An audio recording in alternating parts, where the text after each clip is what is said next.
Ngayong araw, susubukan natin ang isang remedyong hindi pa aprobado ng kahit sinong doktor pero aprobado ng kapitbahay mong mahilig sa TikTok. Ang tawag dito ay Atomic Mint Chest Balm. Sangkap, toothpaste, Vicks, at konting dasal.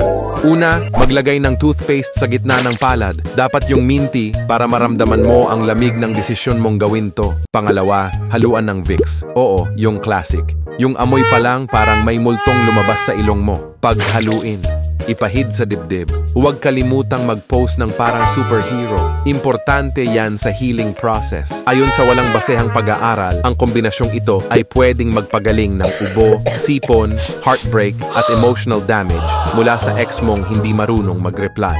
Disclaimer, hindi ito medical advice, pero kung gumana sa'yo, congrats. Kung hindi, baka kailangan mo lang ng tulong. Comment mo kung sinubukan mo na to. At kung may bago kang remedy, i-share mo rin para sabay-sabay tayong maloko. Ito si Doktor. Tawa, nagsasabing, kung may toothpaste ka, may pag-asa ka. Hanggang sa susunod na Lunas na hindi mo alam kung joke o totoo.